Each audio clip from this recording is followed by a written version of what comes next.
আপনারা ইতিমধ্যে দেখতে পেলেন মিডিয়ার সামনে দুজন পঞ্চায়েত সদস্য যারা ইচ্ছার বিরুদ্ধে, যাদেরকে রাতের অন্ধকারে রাত্রি 12:30টার সময় অসৎ উপায়ে পতাকা ধরায়, যেখানে মানুষ দিনের আলোয় মানুষ তার রাজনৈতিক কর্মসূচি করে প্রত্যেকটা দল। আমরা কি দেখলাম, রাত্রি 12:30টার সময় মানুষ যখন ঘুমিয়ে যায় সেই সময় জোরপূর্বক আমাদের দুজন সদস্য এবং আরেকজন সদস্যকে তারা পতাকা ধরায়। ইতিমধ্যে তারা আমাদের সাথে যোগাযোগ করে, আমাদের অঞ্চল সভাপতি সাগর ভাই, আমাদের প্রধান উপপ্রধান সকলের সাথে যোগাযোগ করে যে আমাদেরকে ওরা ভুল বুঝিয়ে নিয়ে গেছে।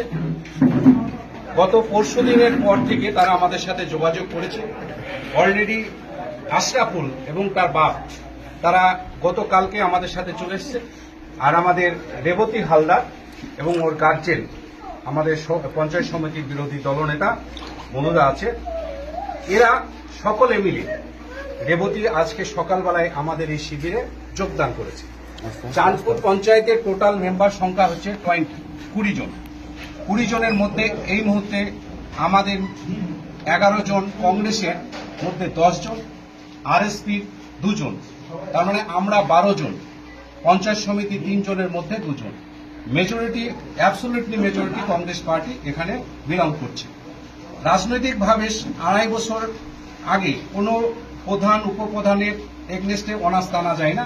এটা পঞ্চায়েত আইনে, পঞ্চায়েত অ্যাক্টে পশ্চিমবঙ্গ সরকার অ্যামেন্ডমেন্ট করে এটাকে কার্যকর করেছে।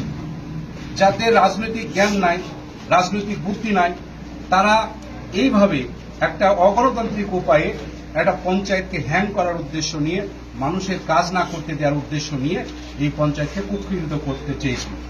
আপনারা দেখছেন দিনের আলোর মতো পরিষ্কার। তারা ব্যক্তিগতভাবে তারা স্টেটমেন্ট নেবে, তাদেরকে কিভাবে নিয়ে গেছে তারা আপনাদের মিডিয়ার সামনে সেটা উত্থাপন করবে। এবার আপনি বলুন।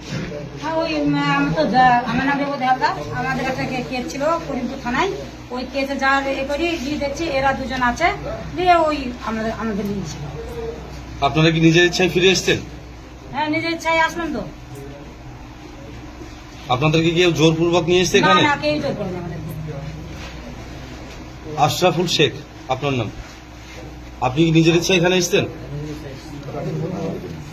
আপনি আপনার এই যে যাওয়া আসার যে ঘটনাটা ঘটলো তার সম্বন্ধে কিছু বলুন। আমাদের এটা ষড়যন্ত্র করা হয়েছে, ভুল বুঝিয়ে নিয়ে যাওয়া হয়েছে। আমার নিজের ইচ্ছায় যায়নি।